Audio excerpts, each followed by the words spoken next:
The moment I heard Emma's key in the lock at 6:47 a.m., I knew something was different. In the 2 months I'd been living in their converted garage, my daughter had never come home this early from her overnight shifts at the hospital.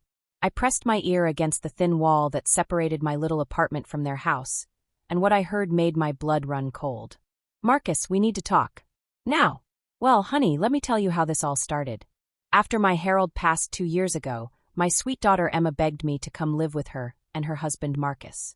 "Mom, we need you here," she said, tears in her eyes. "The kids miss their grandpa, and I can't bear the thought of you all alone in that big house." My heart was broken, and having my grandbabies nearby sounded like a blessing. So I sold the house Harold and I built together after 43 years of marriage, gave most of my furniture to charity, and moved into their converted garage apartment. I thought I was going to help with the children and maybe cook a family dinner now and then. Lord, was I wrong about what they had in mind. The first week was heaven. 8-year-old Sophie would run to me after school, throwing her little arms around my waist. "Grandma Rose, can you help me with my homework?" And 5-year-old Tommy would climb into my lap every evening, begging for stories about his grandpa Harold's adventures. But by the second week, things started changing. Emma would rush out the door in the mornings, calling over her shoulder, "Mom, can you get the kids ready for school? And maybe throw in a load of laundry." Marcus started leaving his coffee cups on my little porch table, expecting me to clean them up. When I mentioned it to Emma, she just laughed. "Oh, Mom, you know how men are." By the third week, I was doing all the grocery shopping, cooking every meal, cleaning the house, doing everyone's laundry, and basically raising 2 children while their parents worked. Don't get me wrong, I loved spending time with Sophie and Tommy. But when was the last time Emma or Marcus had asked how I was doing? When had they last sat down to have a real conversation with me that didn't involve a chore list?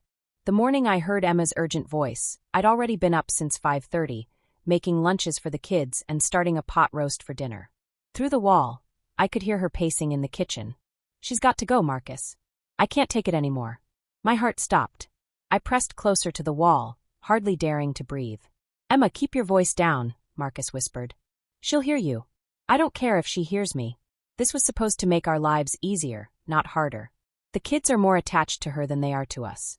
Tommy cried for an hour last night because I told him he couldn't sleep in Grandma's bed. And Sophie actually asked me why I never make cookies like Grandma Rose does. Honey, she's just trying to help." "Help? Marcus, she's taken over everything. The kids don't even come to me anymore when they get hurt. They run straight to her. And yesterday, when I tried to discipline Sophie for not cleaning her room, my own mother undermined me in front of my daughter. She said, 'Oh, sweetheart, Grandma will help you clean it up later.' I sank down onto my little couch, my hands shaking. Is that really what they thought of me? That I was some interfering old woman who was ruining their family? Maybe we just need to set some boundaries," Marcus said quietly. Emma's laugh was bitter. "Boundaries?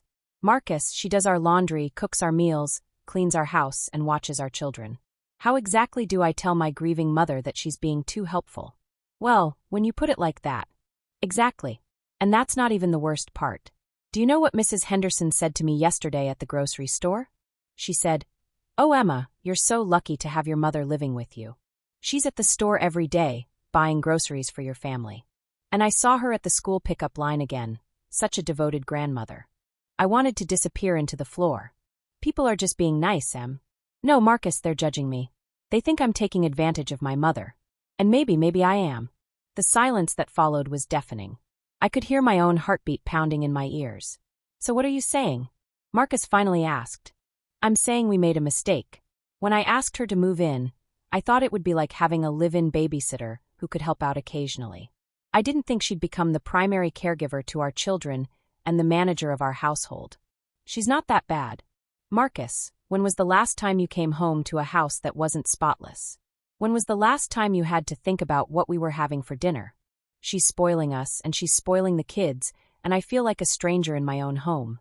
I pressed my hand to my mouth to keep from sobbing out loud. Harold always said I tried too hard to take care of everyone. "Rose, honey," he'd tell me, "sometimes the best way to help people is to let them help themselves." "So what do you want to do?" Marcus asked. Emma's voice was firm now, decided. "I want her to move out. We'll help her find a nice senior living community. Somewhere with activities and people her own age. Somewhere she can be happy without taking over someone else's life. Emma, she sold her house. She gave away most of her furniture. Where is she supposed to go? We'll figure it out. But Marcus, I need my family back. I need my children to need me, not her. And I need to feel like the woman of my own house. The conversation continued, but I couldn't listen anymore. I stumbled to my little kitchenette and sat down at the table where I'd eaten breakfast alone every morning for 2 months. The table where I'd helped Sophie with her math homework just last night. The table where Tommy and I had built a tower out of blocks while his parents watched TV in the next room. Had I really taken over their lives? I thought back to every meal I'd cooked, every load of laundry I'd folded, every scraped knee I'd kissed better. I'd thought I was being helpful. I'd thought I was being needed. But maybe Emma was right. Maybe I had become too comfortable stepping into the role that should have been hers. I looked around my little apartment, at the photos of Harold on my nightstand, at the few pieces of furniture I'd kept from our old house, at the children's drawings taped to my refrigerator. This place had started to feel like home, but maybe that was the problem. Outside, I could hear Emma getting the children ready for school, her voice artificially bright as she asked Sophie about her spelling test and reminded Tommy to brush his teeth. I stayed hidden in my apartment, not wanting to face them yet, not wanting to see the guilt in Emma's eyes or the relief in Marcus's. When the house finally fell quiet, Emma having left for her day shift and Marcus for his office, I made myself a cup of tea and sat down to think. Really think, for the first time since I'd moved in. Harold used to say that the hardest part of loving someone was knowing when to hold on and when to let go. I'd held on so tight to Emma and her family, desperate to feel needed after losing the man who'd needed me for 43 years. But in trying to fill the empty space in my heart, had I created an empty space in theirs? Wanting to see what would happen next, subscribe to this channel to get to listen to more of our upcoming exciting stories. Click on the subscribe button now. Thank you. Within a month of that awful morning, I realized Emma had changed, and Lord help me, I was watching it happen right before my eyes. This wasn't the independent, strong-willed girl I'd raised, the one who'd stood up to bullies in high school and put herself through nursing school while working 2 jobs. Something had shifted in my daughter, and I was getting pulled right into their twisted dynamic whether I wanted to be or not. It started innocent enough, like most bad things do. "Mom, could you make Marcus his coffee? He likes it a specific way," became my morning routine. I didn't mind at first. I was already up, already making coffee for myself. But then it turned into, "Mom, Marcus needs his shirts ironed for work. You know how he is about wrinkles." Before I knew what hit me, that became, "Mom, why didn't you have dinner ready when Marcus got home? He's been working all day." I wanted to ask Emma when exactly I'd become Marcus's personal servant, but every time I opened my mouth, I'd see the exhaustion in her eyes and the words would die in my throat. My daughter was working 12-hour shifts at the hospital, coming home to 2 children who needed attention, and still trying to keep Marcus happy. When had she become someone who apologized for breathing? The children, my precious grandchildren, started looking at me like I was hired help instead of their grandmother. 8-year-old Sophie, who used to run to me with scraped knees and bad dreams, now asked me matter-of-factly why I didn't have my own house anymore. "Grandma Rose, are you poor now? Is that why you have to live in our garage?" But it was 10-year-old Jake who delivered the blow that knocked the wind clean out of me. I overheard him talking to his friend Billy in the backyard, their voices carrying through my screen door. "Who's that lady?" Billy asked. "Oh, that's just the maid who lives in the garage," Jake said, casual as you please. "She makes our food and cleans our stuff." That stung worse than a hornet, I tell you. The maid who lives in the garage. Sweet Jesus, what had I become? I watched my daughter shrink into herself while Marcus grew bolder by the day. He'd come home from his job selling insurance, not exactly breaking rocks in the hot sun, and collapse into that recliner like he'd been building bridges all day. He'd leave his dirty dishes right where he finished eating, sometimes with food still stuck to them, expecting someone else to clean up his mess. He'd track mud through Emma's clean floors without so much as a backward glance, his work boots leaving dark prints on the hardwood floors that Harold and I had helped them sand and refinish when they first bought the house. When I gently suggested he might help Emma with some of the household tasks, especially since she was working full-time too, he actually laughed at me. Not a pleasant laugh, either. The kind that makes your skin crawl and your hackles rise. "That's women's work, Rose," he said, not even looking up from his phone. "Thought you old-timers understood that better than anybody." Old-timer. Like I was some relic from a museum instead of a woman who'd managed a household and helped raise a daughter while working part-time at the church office for 20 years. Harold and I shared the housework, I said, trying to keep my voice level and reasonable. He cooked dinner twice a week, and always did the Sunday dishes after I made the big meal. Marcus finally looked up from that phone, his eyebrows raised like I'd just told him Harold used to wear my aprons and lipstick. Yeah, well, maybe that's why Harold never got promoted past shift supervisor at the plant. The silence that followed was thick enough to choke on. Emma, who'd been folding laundry at the kitchen table, went perfectly still, her hands frozen on one of Sophie's little pink shirts. Even Sophie stopped coloring at her place at the table and looked up from her drawing. "Marcus," Emma said softly, like she was trying to calm a dangerous animal, "that's not fair." "What? It's the truth, isn't it? Guy spends his time doing dishes instead of focusing on his career, and he stays stuck in the same dead-end job for 30 years. Something cold and hard settled in my chest like a stone. Harold had been shift supervisor because he chose to be, not because he couldn't do better. He'd been offered management positions 3 different times and turned them all down because they would have meant traveling, working longer hours, missing Emma's school plays and softball games. He used to say that making more money wasn't worth missing his daughter's childhood or neglecting his wife. Harold chose his priorities carefully, I said, standing up slowly from where I'd been helping Sophie with her coloring. And he was proud of every single choice he made. Marcus shrugged those narrow shoulders, already back to scrolling through whatever nonsense was on his phone. "If you say so, Rose. If you say so." But the damage was done. I could see it in Emma's face, the way she hunched her shoulders like she was trying to make herself smaller. I could see it in Sophie's confused expression as she looked back and forth between her parents and me, sensing the tension but not understanding it. That night, after Marcus had eaten the dinner I'd cooked without so much as a thank you, after he'd left his plate on the coffee table and gone upstairs to shower, I found Emma standing at the kitchen sink, staring out the window into the darkness. She was still in her scrubs, her hair falling out of the ponytail she'd pulled it into that morning. "Honey," I said softly, "are you all right?" She turned to look at me, and I was shocked by what I saw. When had those dark circles appeared under her eyes? When had her smile become so brittle it looked like it might crack at any moment? "I'm fine, Mom. Just tired. You know how it is." "Emma, what Marcus said about your father." "I know."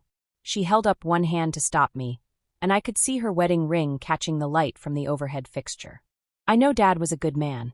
Marcus he gets frustrated sometimes.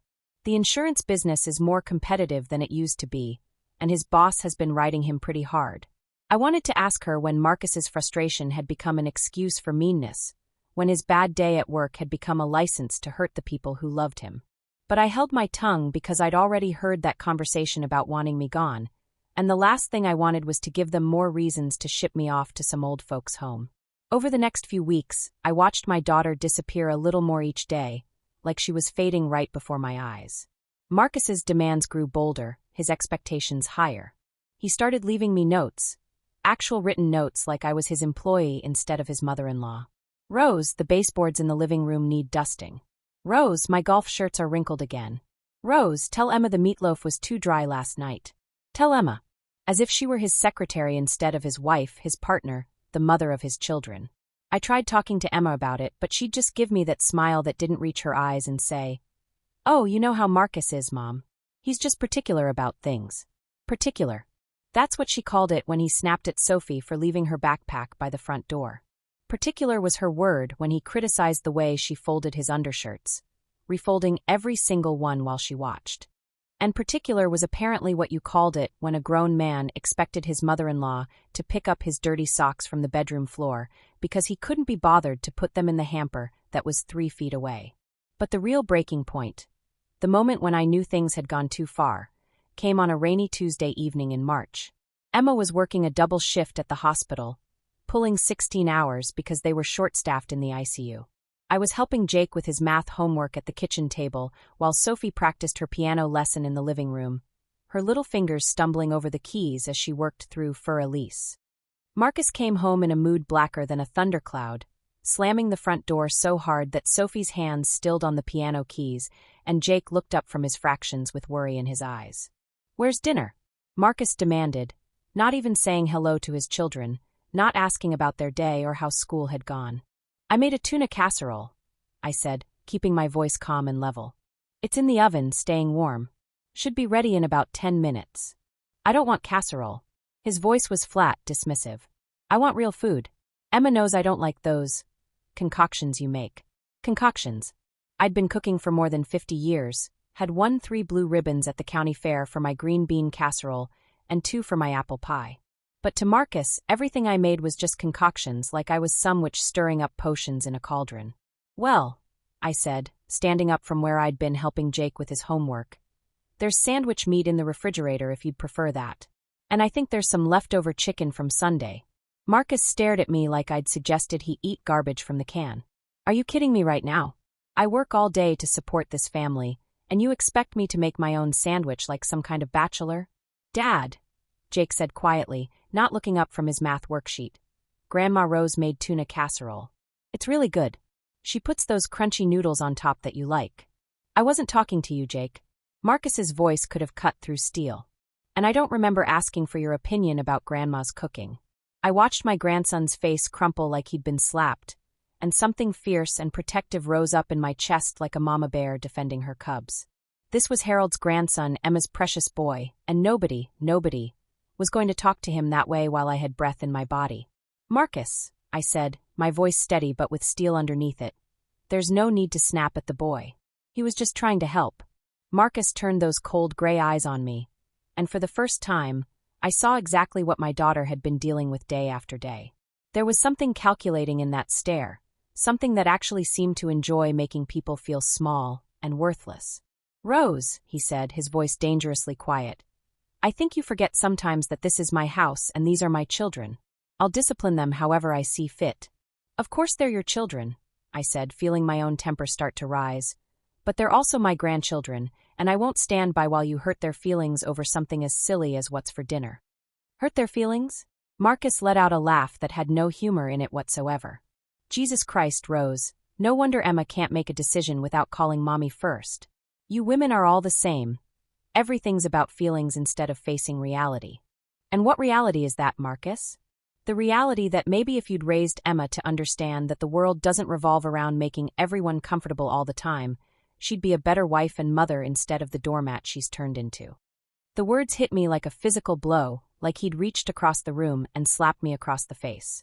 I felt Sophie's eyes on me from the piano bench, saw Jake's pencil freeze over his math problems.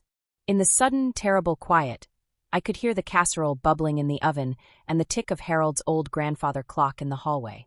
I raised Emma to be kind and strong and independent, I said slowly, each word deliberate and clear. I raised her to expect respect and to give it in return. If that's not the kind of wife you wanted, Marcus, then maybe you married the wrong woman. Marcus took a step toward me, and I saw something dangerous flicker across his face like lightning before a storm. Maybe I did, he said. That's when Sophie started crying.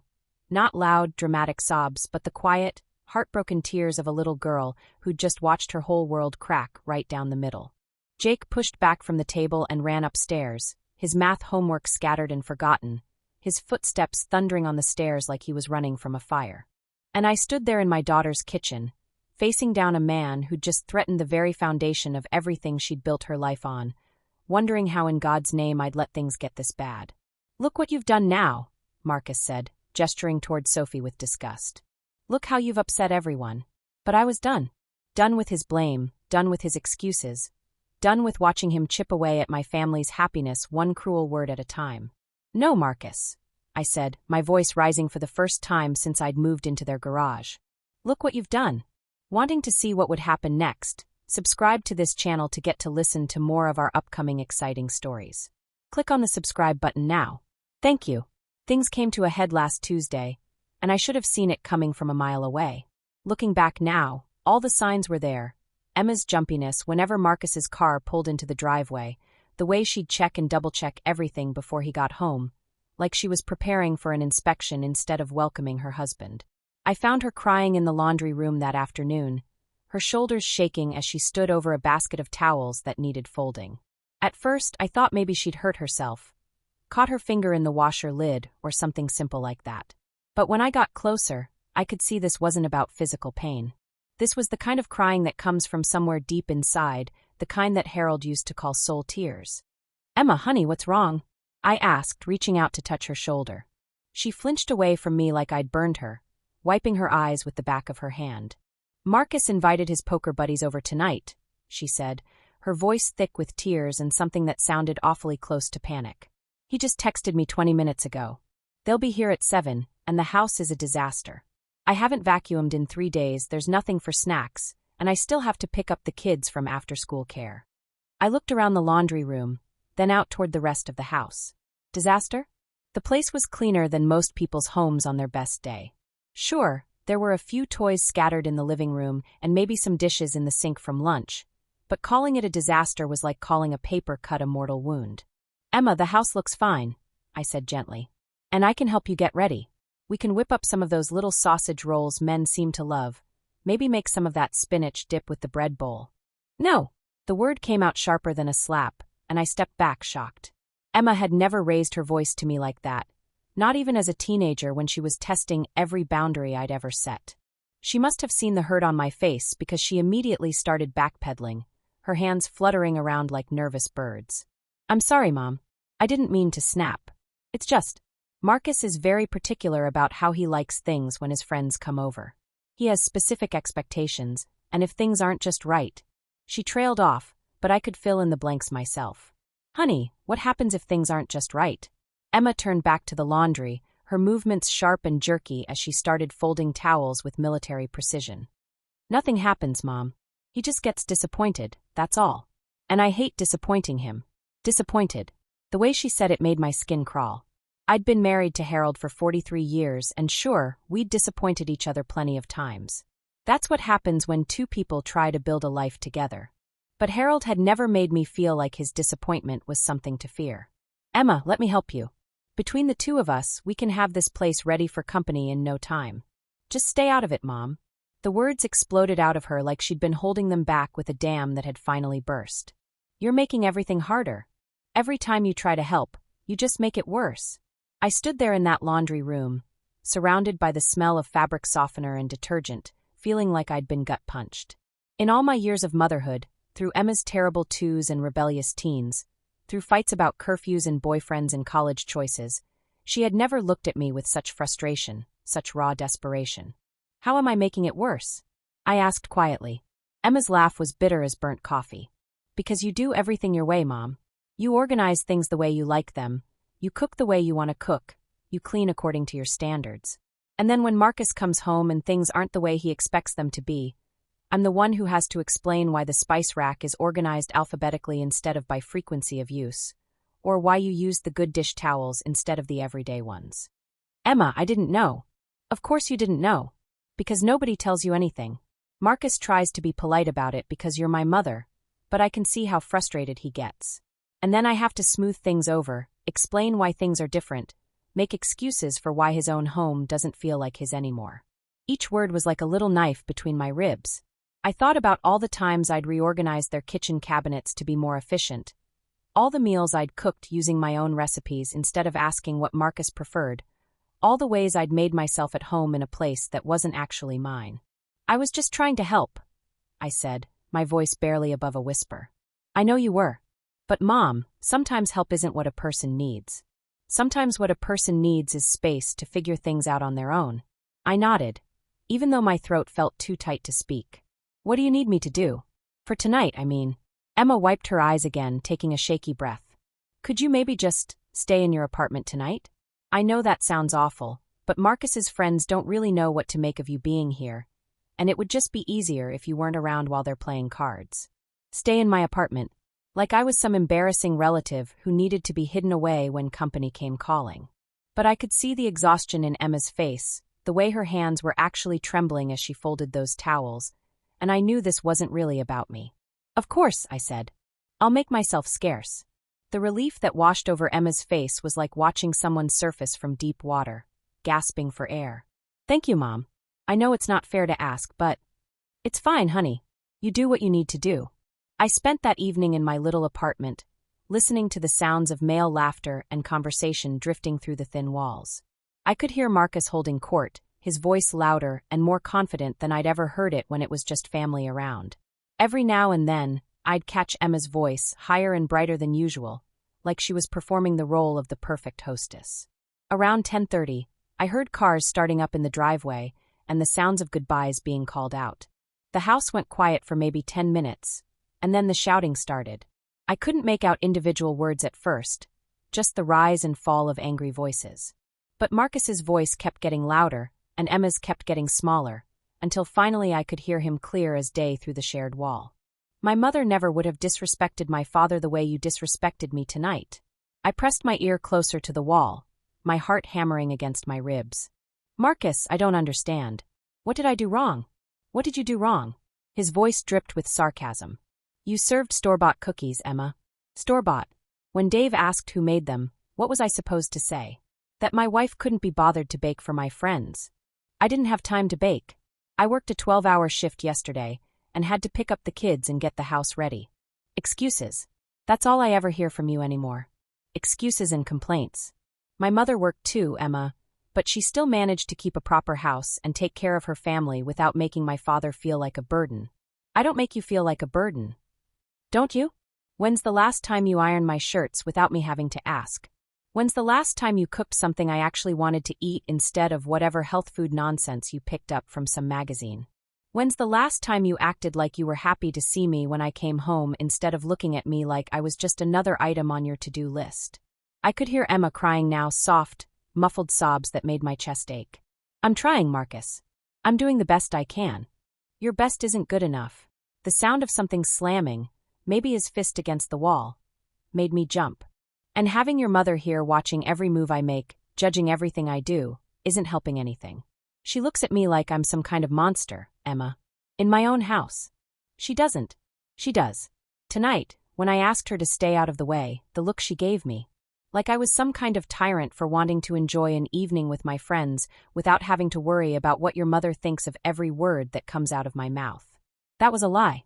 I'd agreed to stay in my apartment without a single complaint, without so much as a raised eyebrow. But I could hear the conviction in Marcus's voice, the way he'd twisted the whole situation around to make himself the victim. Marcus, please. Let's just go to bed. We can talk about this tomorrow when we've both calmed down. Calm down. I am calm, Emma. This is me calm. You want to see me not calm? The house went dead silent then, a silence so complete and terrible that I found myself holding my breath. Then I heard footsteps on the stairs, heavy and deliberate, and Emma's lighter steps following behind. I didn't sleep much that night. Every little sound from the house had me straining to listen, waiting for something I hoped would never come, but somehow knew was inevitable. The next morning, I was up early as usual, making coffee and watching the sunrise through my little kitchen window. Around 7, I heard Emma's car start up in the driveway. She must have been taking the kids to school before her shift. But something made me look out toward the house, and I saw her walking to her car with her head down, her hair hanging forward like a curtain. Even from a distance, even with her hair partially covering her face, I could see that something was wrong. She moved differently, carefully, like someone who was hurt. When she came home that afternoon, I was waiting for her. I'd spent the whole day pacing my little apartment, trying to convince myself that I was imagining things, that maybe she'd just slept wrong or had an allergic reaction to some new makeup. But the moment I got a good look at her face, I knew I hadn't been imagining anything at all. Her left eye was swollen and discolored, the kind of bruising that starts purple-black and fades to green and yellow over the course of a week. She'd tried to cover it with makeup, but there's only so much concealer can hide. Emma, I said, stepping out of my apartment as she got out of her car. What happened to your eye? She didn't look at me directly, just gave me a quick glance before hurrying toward the house. I walked into a door last night. You know how clumsy I am in the dark. I knew better. I'd seen those same lies 20 years ago when my neighbor's daughter started showing up to church with bruises she couldn't quite explain away. The walked into a door excuse, the fell down the stairs story, the I'm just naturally clumsy explanation that got trotted out every few weeks like a well-rehearsed script. Emma, honey, please. Talk to me. She finally looked at me then, and what I saw in her good eye broke my heart into 1,000 pieces. It wasn't just pain, it was shame. Deep, soul-crushing shame, like she believed this was somehow her fault. There's nothing to talk about, Mom. I'm fine. It was just an accident. Accidents don't usually happen right after arguments. Emma's face went pale except for the bruising around her eye. You heard us fighting? The walls are thin, honey. I couldn't help but hear Marcus shouting. He wasn't shouting. He was just frustrated. I made some mistakes with the dinner party, and he was disappointed. We had words, and then I got up to go to the bathroom in the dark and walked right into the door frame. It was stupid and clumsy, but it wasn't. She trailed off, unable to finish the sentence. It wasn't what, Emma? It wasn't his fault, she said finally, her voice so quiet I almost didn't hear her. I wanted to grab her by the shoulders and shake her, to make her see what was happening to her, what Marcus was doing to our family. But I could see how fragile she was, how carefully she was holding herself together, and I knew that pushing too hard right now might shatter whatever was left of her spirit. Where are the children? I asked instead. After-school care until 6. Marcus is working late tonight. She paused, looking at me with something that might have been hope. Maybe we could have dinner together? Just the 3 of us? It's been a while since we've done that. I'd love that, I said, and I meant it. But even as I spoke, I was thinking about that bruise around her eye, about the careful way she moved, about the lies that came so easily now that she'd probably started believing them herself. Something had to be done. I just wasn't sure what yet. That evening, as we sat around Emma's kitchen table eating the spaghetti I'd made, one of her childhood favorites, I watched my daughter try to be normal for her children's sake. She smiled and laughed at Sophie's jokes, helped Jake with his homework, asked about their day at school. But I could see the effort it took, the way she winced when she forgot, and tried to open her swollen eye too wide. After the kids went upstairs to get ready for bed, Emma and I sat in the quiet kitchen, nursing cups of tea that had gone cold while we weren't paying attention. Mom, she said finally, I know what you're thinking. Do you? You're thinking that Marcus hurt me. You're thinking I should leave him or call the police or do something dramatic and life-changing. She turned her teacup around and around in her hands, not looking at me. But it's not that simple. It never is, honey. I love him, Mom. I know that's hard for you to understand right now, but I do. And he loves me too. He's under a lot of pressure at work, and having you here has been an adjustment for him.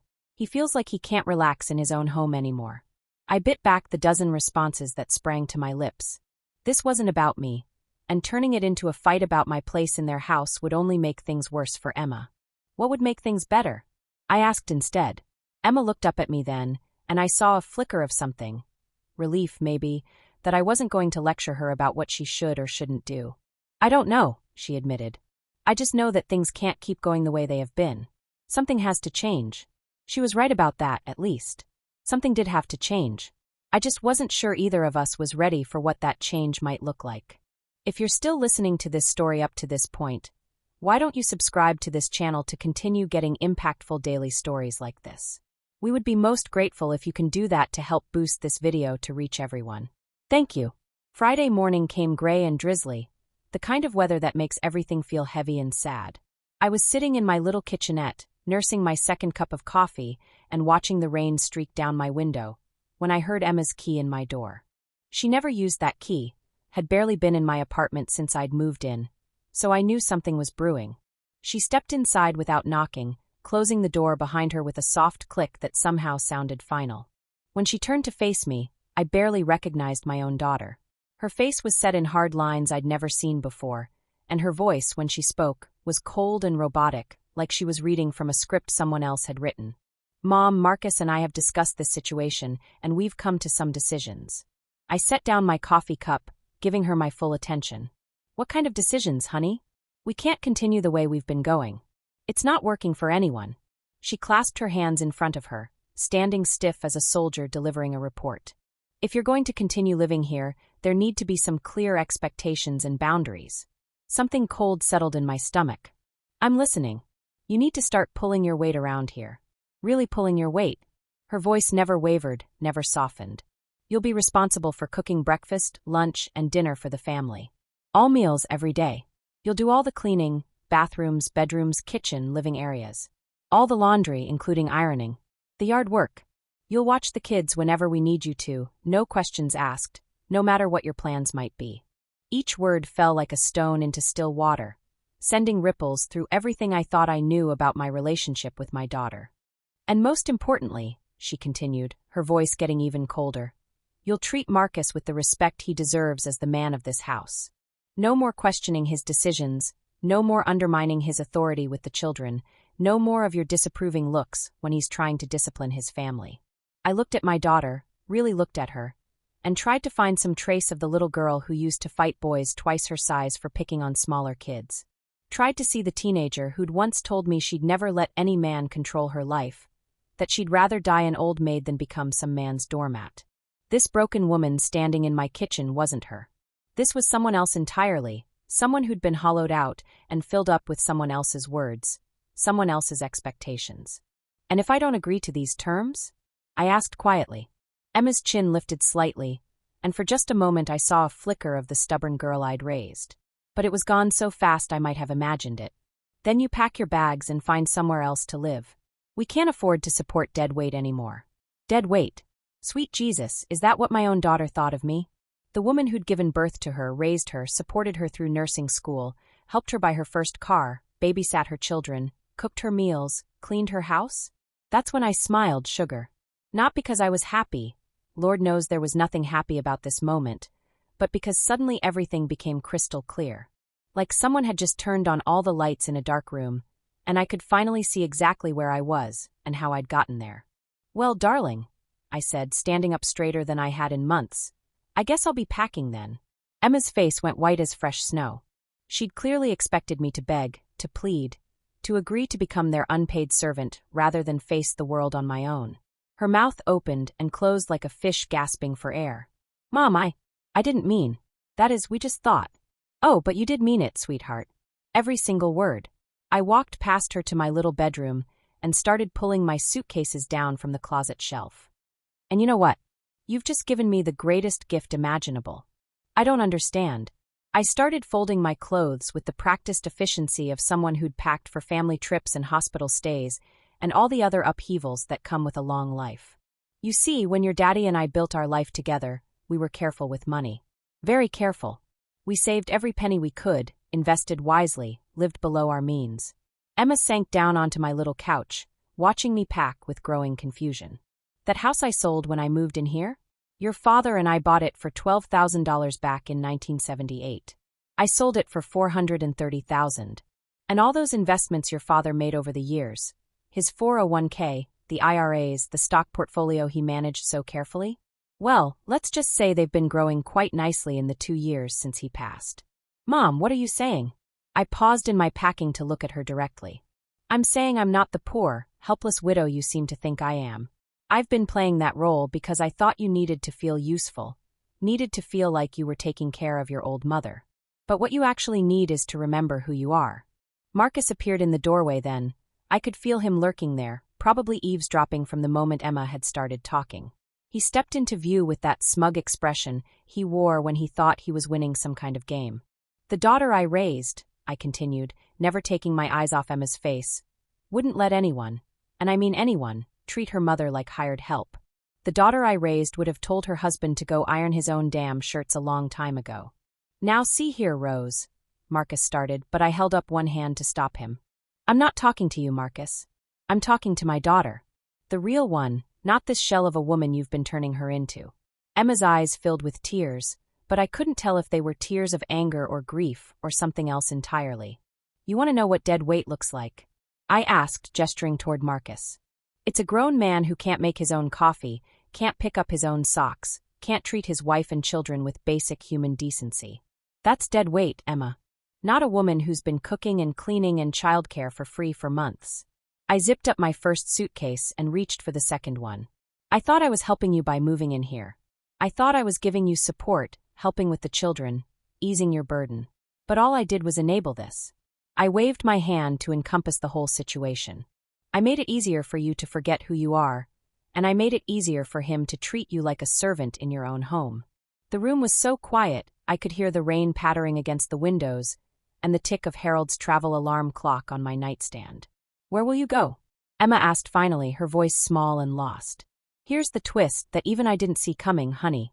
Right as I was loading the last of my things into my car, my phone rang. I almost didn't answer it. I was focused on getting out of there before I lost my nerve or said something I'd regret even more than I already did. But something made me look at the caller ID, and I saw it was my old friend Margaret from the senior center back home. Rose, honey. Margaret's voice was bright and cheerful, such a contrast to the gray morning and the grayer mood I was in. I hope I'm not calling too early, but I had to tell you. Remember that gentleman I wanted you to meet? Robert Henley, the retired English professor? Margaret, this really isn't a good time. Well, he just bought the most beautiful house on Maple Street. That big Victorian with the wraparound porch that overlooks the park? It has a lovely guest wing that he's been fixing up, and Rose, he's been asking about you again. Specifically about you. I stood there in the driveway, my suitcases loaded in my car, my daughter and son-in-law watching from the front porch, and felt something I hadn't felt in 2 years. Possibility. He's been asking about me? Oh, honey, he asks about you every time I see him at the grocery store or the library. How's your friend Rose doing? Is she settling in well with her daughter? Do you think she'd be interested in joining the book club? Sweet man, really. And quite handsome for 74. 76 years old, and I was about to start dating again. Harold would have gotten such a kick out of that. Margaret, I said, watching Marcus whisper something in Emma's ear that made her face crumple. Would you mind calling Robert and telling him I might be interested in seeing that guest wing? Oh, Rose, are you coming home? Home. I looked back at the house where I'd been living for the past few months, at the garage apartment that had felt like a prison more than a home, at my daughter who was crying now but still standing next to the man who'd put that bruise around her eye. Yes, I said. I think I am. I hugged my grandbabies goodbye, kissing their sweet faces and telling them exactly where they could find me when they were ready for a real grandmother again. One who would spoil them rotten and teach them that they should never let anyone make them smaller than they were meant to be. Sophie clung to me, her little arms tight around my neck. But Grandma Rose, who's going to help me with my homework? Your mama will, sweetheart. She's very smart, much smarter than she's been acting lately. I looked directly at Emma as I said it. And if she forgets how smart she is, you remind her, okay? Jake, trying to be the big boy at 10 years old, just nodded solemnly and said, Will you come visit us? You can visit me anytime you want, honey. Anytime at all. Emma stood in the driveway crying, finally understanding what she was losing. Not just my help with the cooking and cleaning and childcare, but the buffer I'd been providing between her and Marcus's demands. The safety net I'd represented, even if neither of us had fully realized it until now. Marcus just looked confused, probably wondering who was going to iron his shirts now, who was going to make his coffee just the way he liked it, who was going to clean up his messes and cater to his every whim. As I drove away from that house, really drove away, not just to the grocery store or the school pickup line, but away for good, I caught sight of myself in the rearview mirror. For the first time in 2 years, I looked like myself again.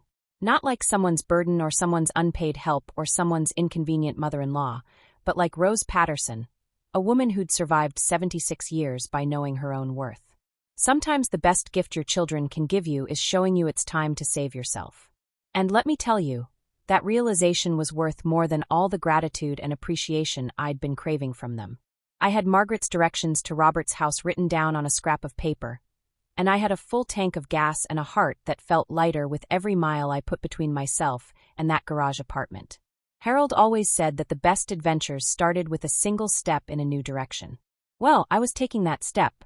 At 76 years old, with my hair silver and my face lined with years of laughter and worry, I was starting over. And you know what? I couldn't wait to see what came next. Thank you for watching this video. Subscribe, like and share this video to continue listening to this type of story daily, and also, to appreciate this community too. I would like to hear your wonderful opinion about this story. Please comment below.